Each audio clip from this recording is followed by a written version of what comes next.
Good morning and welcome to the newspaper analysis segment of the Morning Drive on Providence Television International. My name is Ogbebo Ikekwa. Before we dive straight into analyzing the papers for this morning, we have some important dates in history, and that will be given to us, the analysis of these important dates by Dr. Emmanuel Legariva. Good morning and welcome.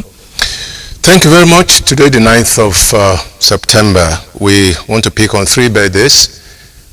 Those whose birthday coincides with today. One is Otis Redding. For those of you who like pop music, this guy was born on the 9th of September in 1941 in Dawson, Georgia, back in the US. American singer, regarded as one of the greatest singer-songwriters in the history of American pop music.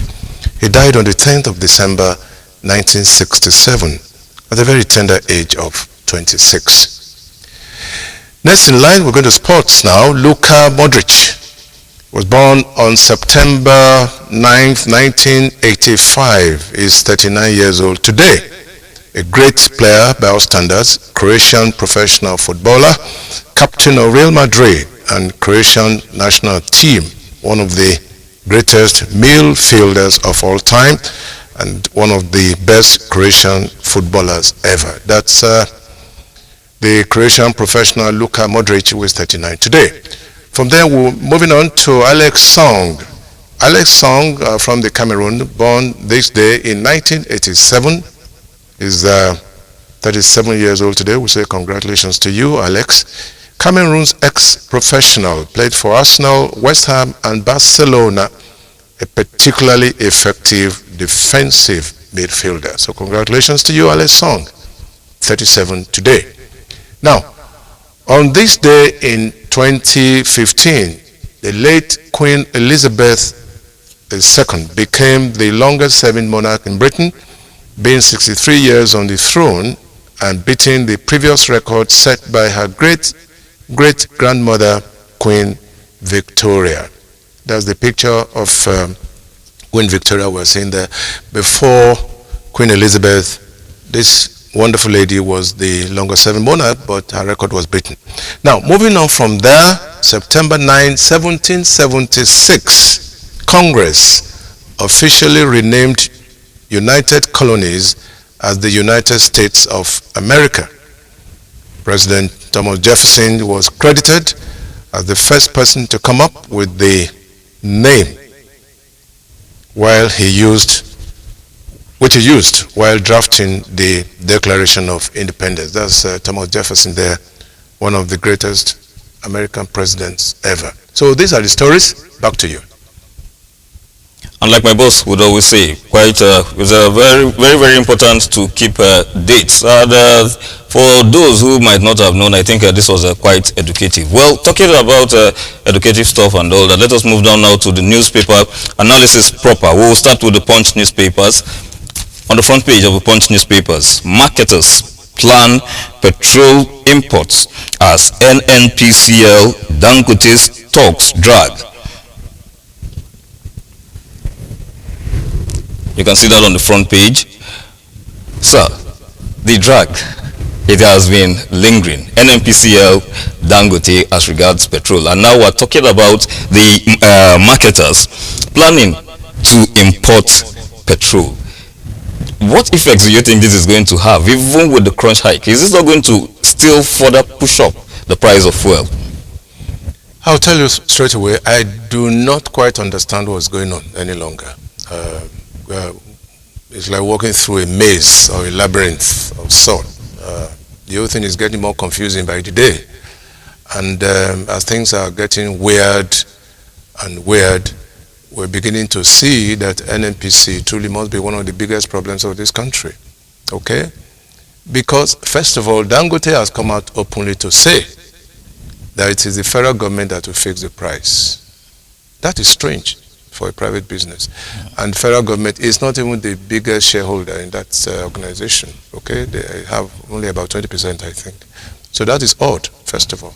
Now, independent marketers are saying they will get this in direct from overseas. I don't know how that is going to help the economy. But in any case, Dangote is also saying that if the price increase does not meet his own demand, he's going to import. In other words, he's going to sell to people outside the country. He's a businessman. I mean, we must get that clear. And he's indebted. All right? So he must make profit to be able to pay his debts. That is for sure. Therefore, what I think will happen is that the federal government should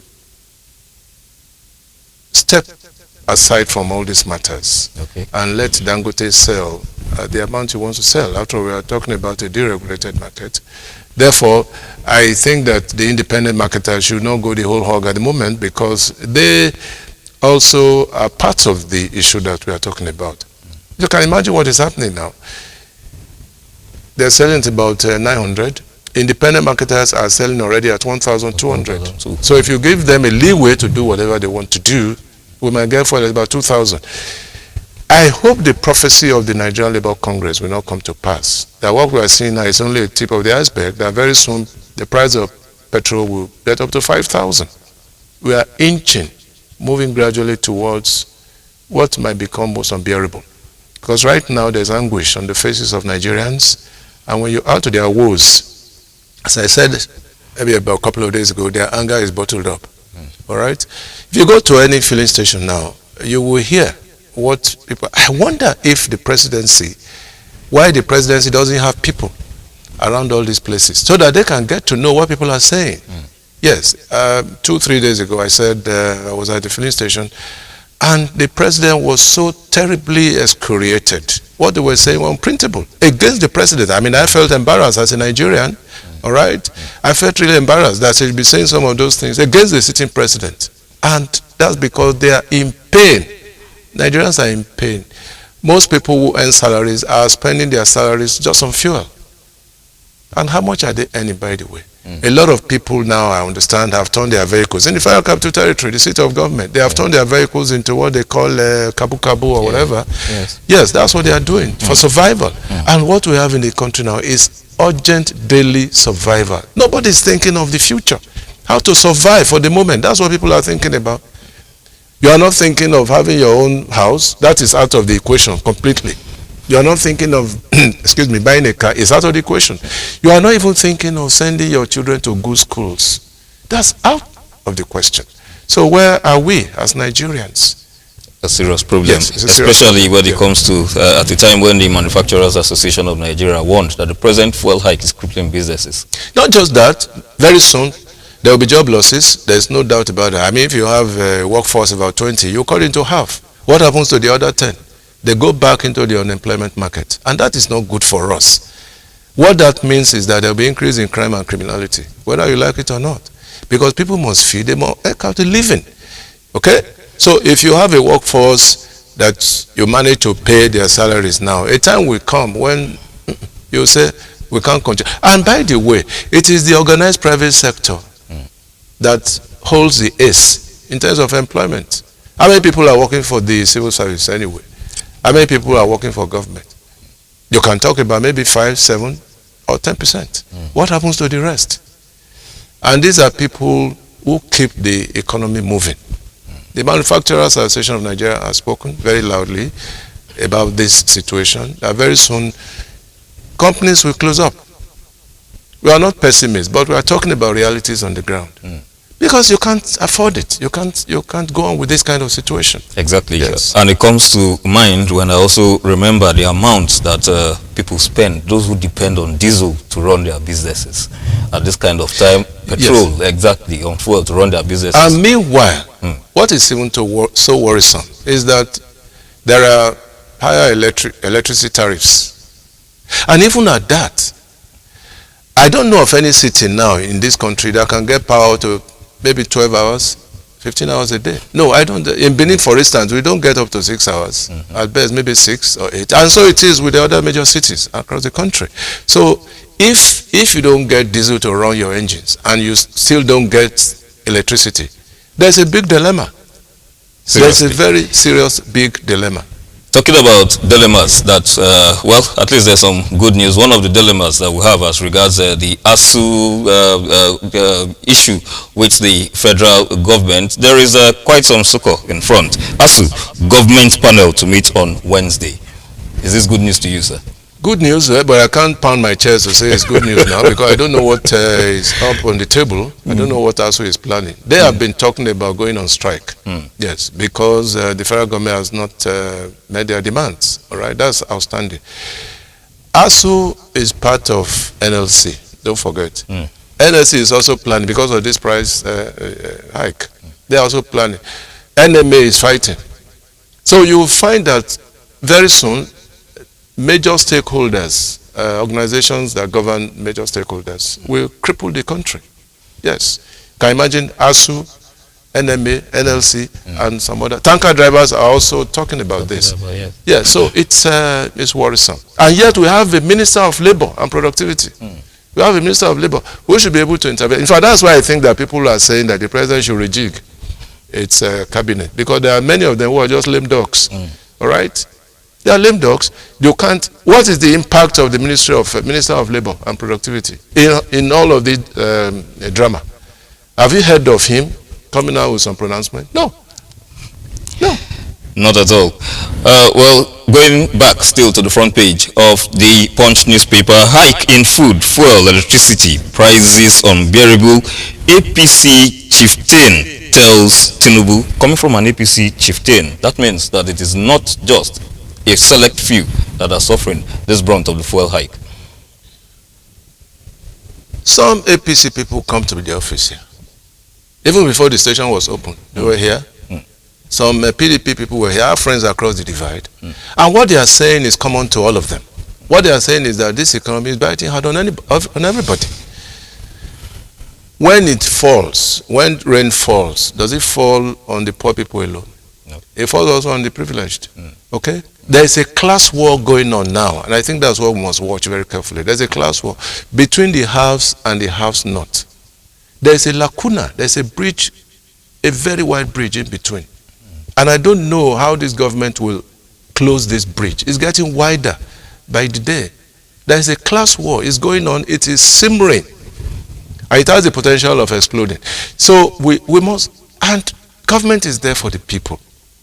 If the people are not there, there's no reason why anybody should say it's in government. Government is there for the people. That's why democracy is so beautiful. You are there at the instance of the people. And if the people are not happy, why must the leaders be happy? Bringing us that question. Why must the leaders be happy if the people are not happy? Exactly. That question brings us down to the Inquirer newspapers, where we have a screaming header. FCT residents groan. Parents mull school change for their words. More coroners turn to Kabu. Laughable situation. It's a very laughable situation. Coroners, these are graduates, by the way. Most of them are graduates. They're probably working in ministries and all of that. But they have turned themselves into, or the situation has turned them into Kabu. You know what Kabu is? That's what do you call it? It's not even cab now. Normal taxi along. Kabu is worse than ordinary cab. You have a dilapidated vehicle, and you see put that kind of vehicle on the road. That's Kabu for you. Terrible situation. Yes, that's not a cab. A cab is a fine vehicle. There's a difference. I mean, we all grew up to meet these things. So when you and it is happening in the federal capital territory, the seat of government, the seat of government where people are supposed to enjoy the good life. Having friends in the legislature and all of that. But they are groaning. Look at the headlines. Show that again, Jane. Look at it. FCT residents groan. You know the meaning of groan. They are in pain, very severe pain. They are in trauma. And the mall, the other word, the synonym for mall is consider. They are considering sending their children to less endowed institutions. Okay? That is what is happening to residents in FCT. But it's a slightly misplaced, because what's happening today is happening all over the place. But FCT, well, maybe because the Inquirer is based in FCT, they can see it more clearly. But it's happening all over the country. Is it in Lagos? Is it in Ibadan? Is it in Akure? Is it in Benin? Is it in Lokoja? Is it in Lafia? All over the country, people are unhappy. People are very, very unhappy. You can see anguish written on the face of Nigeria. That is why I want to even say this very clearly. People who have short fuse, who are quick-tempered, mind the way you talk to people. Or the people who are prone to making trouble. Mind the way you talk to people. and the way you react to issues. Because some people, at the slightest provocation, they will react. Exactly. They will react, sometimes very violently. Like okay? you would always say, like you said, there was Yes. some few occasions on this program, a hungry man. It's an angry man. It's a very, very angry man. In fact, more hungry than we even think. Because go to the streets. How many people are smiling on the streets? I mean, no. This is not joking.